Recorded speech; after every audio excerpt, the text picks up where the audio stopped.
საქართველოში უძრავი ქონების ტოკენიზაციის ტექნოლოგიის დანერგვა იგეგმება აღნიშნულთან დაკავშირებით საქართველოს მთავრობამ დუბაიში დაფუძნებულ კომპანიასთან მემორანდუმიც გააფორმა, რომელიც დუბაის უძრავი ქონების ბაზრის ერთ-ერთი უმსხვილესი დეველოპერული კომპანია დამაკის შვილობილია, რაც ნიშნავს უძრავი ქონების ტოკენიზაცია და რა შესაძლებლობას აჩენს ის დეტალებზე სასაუბროთ სტუდიაში ნიკოლოზ კანდელაკი, კლარსენსის დამფუძნებელი და ანა ჯალავანია, ინოვაციური სამართლებრივი ბიზნეს მოდელების სპეციალისტი გვერდებიან. მოგესალმებით, მადლობა თქვენი დროისთვის და სტუმრობისთვის. რადგან თემა მაინც სიახლეა მათ შორის ჩვენი მაყურებლისთვისაც, მოდი ავხსნათ და ნიკა თქვენგან დავიწყოთ, რას ნიშნავს ზოგადად უძრავი ქონების ტოკენიზაცია და რითი განსხვავდება სხვა ანალოგიური მოდელებისგან, მათ შორის კრაუდფანდინგისგან და ასე შემდეგ.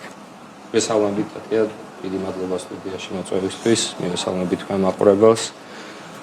ტოკენიზაცია ეს არის ახალი საინვესტიციო შესაძლებლობების გაჩენის საშუალება, რომელიც იძლევა შესაძლებლობას უძრავი ქონების წილობრივი, ეგრეთ წოდებული ფრაქციული დანაწევრების შედეგად მოხდეს შესყიდვა არა მაგალითად მთლიანი უძრავი ქონების, რაც რამდენიმე ოთახიანი ბინის ან კომერციული ფართის, არამედ რაღაც კონკრეტული შეიძლება ეს იყოს 1 კვადრატი, ან გამოსახული იყოს თანხაში, მაგალითად ეს იყოს $500 ან $550, როგორც ეს კრიპტოს кейსის შემთხვევაში UAE-ში განხორციელდა. ძალიან საინტერესო არის ის, რომ მაგალითად, როდესაც არსებობს საინვესტიციო საშუალება უძრავ ქონებაში და ხელმისაწვდომი არ არის ყველასთვის და არა აქვთ მათ ესე ვთქვათ დიდი მოცულობის ფულადი სახსრები, პატარ-პატარა ფულადი სახსრები შეიძლება ინვესტირება განხორციელდეს. ტოკენიზაცია ძირითადად როგორც საინვესტიციო პროდუქტი არის მიმზიდველი და ასევე დეველოპერებისთვის ძალიან მნიშვნელოვანი არის, ეს არის დამატებითი რესურსი, გარდა ეს იქნება საბანკო შესხებისა, სადამფუძნებლო კაპიტალისა, ჩდება უკვე ეგრეთ წოდებული. მე ვარ ინვესტორი და ვიყიდე, არ ვიცი, რამდენიმე ტოკენად. რა არის ჩემს მფლობელობაში და რეალობაში რას ვიღებ? სამართლებრივადაც ამის ახსნა ალბათ საინტერესო იქნება. კი ბატონო, ისევ დაუბრუნდები აი კრიპტოს მაგალითს, რა გააკეთა დუბაიმ. ეს მოდელი ფაქტიურად სენდბოქსის ფარგლებში არის, იტესტება და მასში მონაწილეობს ფაქტობრივად ყველა უწყება, რომელიც დღეს გარიგებაში არის ჩართული. შესაბამისად, აქ არის დუბაის მიწის დეპარტამენტი, ეგრეთ წოდებული უძრავი ქონების რეესტრი, რომელიც პასუხისმგებელი არის უძრავი ქონების უფლების გადაცემაზე, უძრავი ქონების ბაზრის რეგულირებაზე.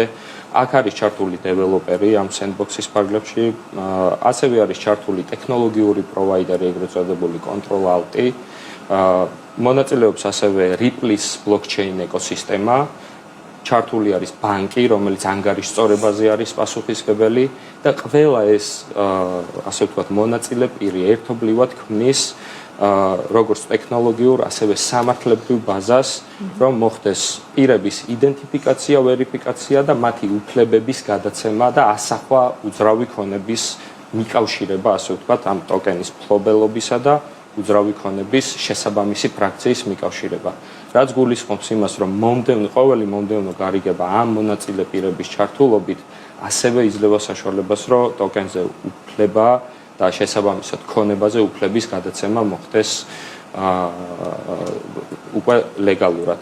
და რა თქმა უნდა, სენდბოქსის შედეგად კიდევ უფრო მეტი ცვლილება შეიძლება ველოდოთ სამართლებრივი კუთხით, რადგანაც სენდბოქსი ზუსტად მაგას განსაზღვრავს, თუ სამართლებრივად რამე არის შესაძლებელი ამ დაკვირვების ფარგლებში, ასევე რისკები თუ არის დასაზღვევი და რა თქმა უნდა ტექნოლოგიას ახლავს თავისი რისკები, აქ არის საოპერაციო რისკები, კიბერ რისკები, ლეგალური რისკები, რომელიც შეიძლება აღსრულებასთან იყოს დაკავშირებული, ამ რისკების დაზღვევა უკვე დაკვირვება და შემდეგ დაზღვევა მოხდება უკვე სამართლებრივად და ტექნოლოგიურად. უძრავი ქონების ფლობის შემთხვევაში ფლობელს შესაძლებლობა აქვს, რომ უძრავი ქონება გამოიყენოს როგორც უზრუნველყოფა. ტოკენიზაციის შემთხვევაში რამდენად არის ასეთი შესაძლებლობა დღეს, ან თუ არ არის, ხო არ არის საუბარი, რომ უნდა გაჩნდეს ეს შესაძლებლობა და კიდევ უფრო მეტი მიმზიდველობა გაჩნდეს ამ ნაწილში. Blockchain ტექნოლოგიას ძალიან ბევრი სხვადასხვა ფუნქციის შესრულება შეუძლია, მათ შორის smart კონტრაქტების მეშვეობით შესაძლებელი არის კონკრეტული ეგრეთ წოდებული ვირტუალური აქტივების, ციფრული აქტივების დაგირავება, ასე ვთქვათ, დაბლოკვა, გაყინვა, შესაბამისად blockchain ტექნოლოგიას, ეს იქნება უძრავი ქონების ტოკენი თუ ეს იქნება ვირტუალური აქტივი, არის ეს ფუნქციონალი უკვე და რეალიზებადი არის ძალიან სწრაფად და თუ აქ ვლაპარაკობთ უძრავი ქონების მაგალითად უზრუნველყოფაში წარმოდგენაზე, ტექნოლოგიურად ფაქტობრივად შესაძლებელი არის, თავარი არის სამართლებრივი ბაზა და შემდეგ უკვე ამ ეგრეთ წოდებული უზრუნველყოფის აღსრულების პროცესის ლეგალურად შესრულება არის ძალიან მნიშვნელოვანი. ანუ ვისთვის არის ყველაზე მომგებიანი ტოკენიზაცია? დეველოპერისთვის, ბაზრისთვის, მომხმარებლისთვის, აი ამ ნაწილში როგორ ნაწილდება მოკლედ მომგებიანობის ნაწილი? დროული კითხვა, იმიტომ რომ სწორედ საწყის ეტაპზე მნიშვნელოვანია გაიმჯნოს ეს ტექნოლოგიური სიახლე რომელი სეგმენტზე არის გათვლილი და ვისთვის არის უფრო მომგებიანი. თუმცა მანამდე მინდა დავუბრუნდეთ თქვენ საკითხს, რომ ჩვენმა მაყურებელმა მკაფიოდ გამიჯნოს რა არის კრაუდფანდინგი და რა არის ტოკენიზაცია. ერთი არის დაფინანსების მოდელი, მეორე არის პროცესი, რომლის ფარგლებში ხდება აქტივების გაციფრულება და მიღება ისეთი ტიპის აქტივის, რომელიც შემდეგ იძლევა შემოსავლის მიღების შესაძლებლობას. და სწორედ აქ მივდივართ ერთ-ერთ მთავარ ვისთვის არის ეს მომგებიანი. მომგებიანი როგორც ინვესტორისთვის, იმიტომ რომ ამ შემთხვევაში ხდება გაცილებით მეტი ინვესტორის მოზიდვის შესაძლებლობა. რატომ? ინვესტიციები შეიძლება უკვე იყოს მცირე, თუმცა რიცხობრივი. შესაძლებელია უკვე გავცდეთ საქართველოს უფრო მოქნილი ხდება, ასევე თვითონ ინვესტიციების მოზიდვის პროცესი და რაც ყველაზე მნიშვნელოვანია, ეს არის აბსოლუტურად ყველგან ბიუროკრატიულ სივრცეს გამიჯნული.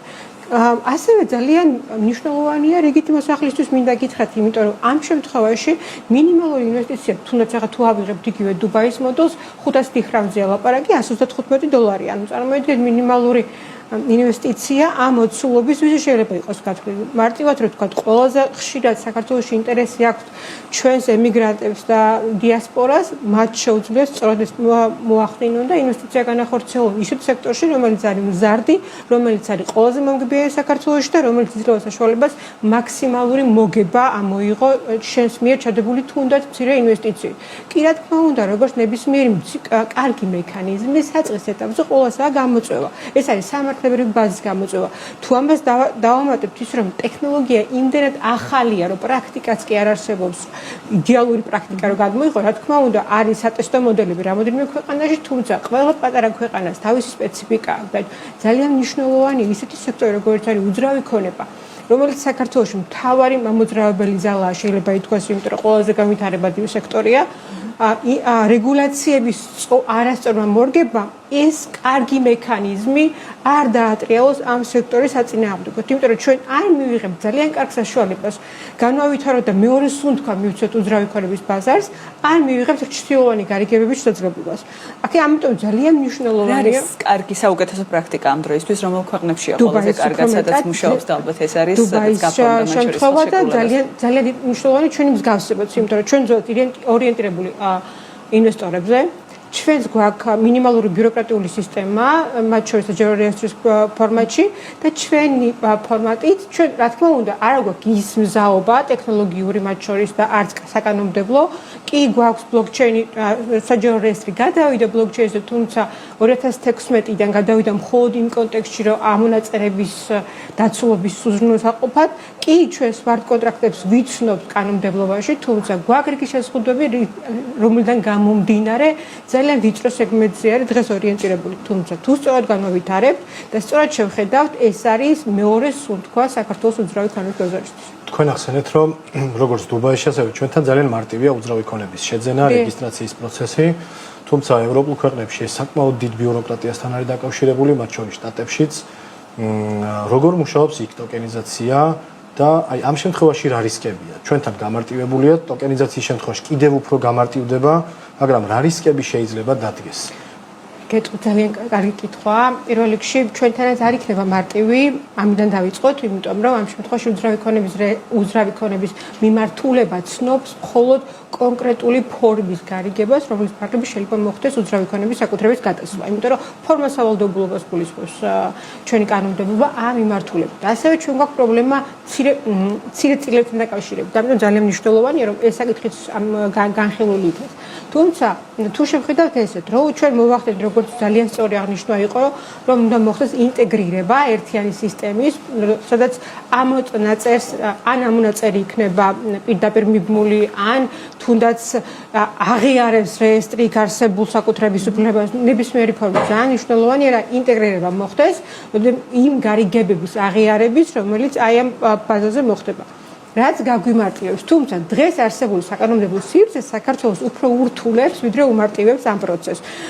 მიუხედავად იმისა, რომ შესაძლებელია ითქვას, რომ ბიუროკრატიულად ძალიან ბევრ ქვეყნებში უფრო დატვირთულია სტანდარტული უძრავი ქონების გარიგებები, ტოკენიზაციის პროცესში ძალიან გამარტივებულია რიგი საკითხები, რომელსაც ვისურვებდი, რომ ჩვენ გადმოვიღოთ, მიუხედავად იმისა, რომ საბაზისო საკანონმდებლო სივრცე ჩვენ უფრო მარტივი იყო.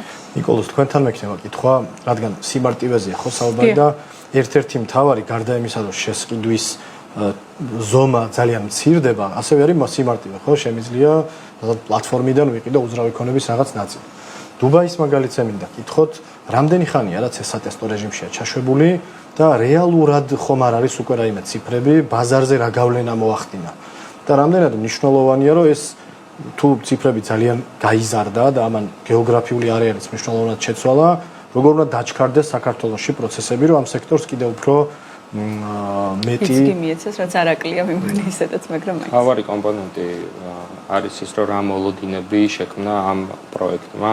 პროექტის მოლოდინები არის, რომ ახლობით 16 მილიარდი დოლარი იქნება 2033 წლამდე დაგეგმილია ყოველ შემთხვევაში უძრავი ქონების ტოკენიზაციის ბაზარი.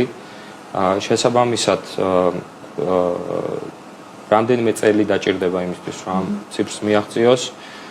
საქართველოს რაც მალე დაიწყებს ამ ტექნოლოგიურ სიახლეს, ეს უკეთესი იქნება ჩვენთვის, იმიტომ რომ ეს არ იქნება ერთადერთი გზა, ეს იქნება ერთ-ერთი ალტერნატივა და ამ მხოლოდ სურვილის შემთხვევაში იქნება შესაძლებელი ტოკენების შეძენა.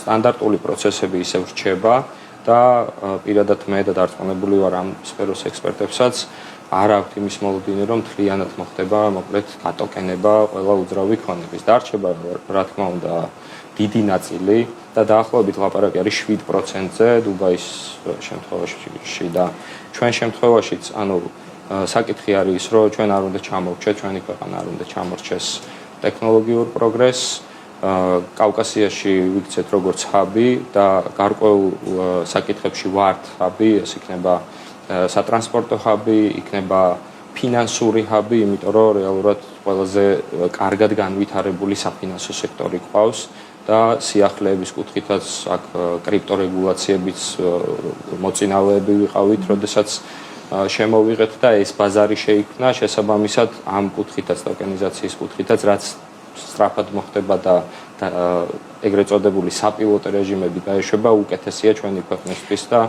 საომალოდ უძრავი ქონების სექტორის ინვესტორებისა და ასევე დეველოპერებისთვის. ძალიან ორი სიტყვით მინდა რომ გითხოთ, ვიცი რომ რაღაც გარკვეული კვლევაც გქონდათ ბაზარზე, რამდენად მზად არის სექტორი ამისთვის, თუ მოიცავდა თქვენი კვლევა ამ თემას და ასევე ერთი დამაზუსტებელი კითხვა, თუ კი პროექტი ვერ სრულდება, როგორ არის ინვესტორი დაცული, რას ითვალისწინებს ამ არტიკლში? ძალიან სწორი კითხვა არის, დავიწყებ ბოლოდან, იმიტომ რომ ყველაზე საინტერესო მოსახლებიც ეს არის, სწორედ ეგ არის გამოწვევა გამარტივებული ფორმით თუ შევხედავთ ტოკენიზაციას, იმიტომ რომ გამარტივებული ფორმა არის როგორი? უბრალოდ იურიდიულ კომპანიაზე რეგისტრირდება კონკრეტული კომპანია და ტოკენიზირება ტოკენები მიბმულია ამ იურიდიული კომპანიის წილზე.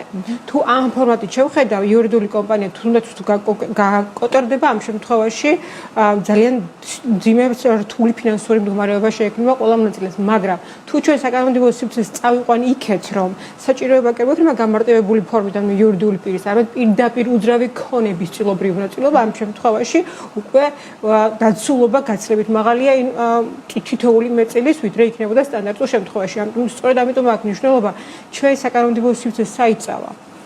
თუ წავალთ მარტივი ფორმისკენ, სადაც სპეციალურად ან კომპანიაზე მივაბამთ, ამ შემთხვევაში პირიქით გავართულებთ უძრავი ქონების ბაზარს. მადლობა.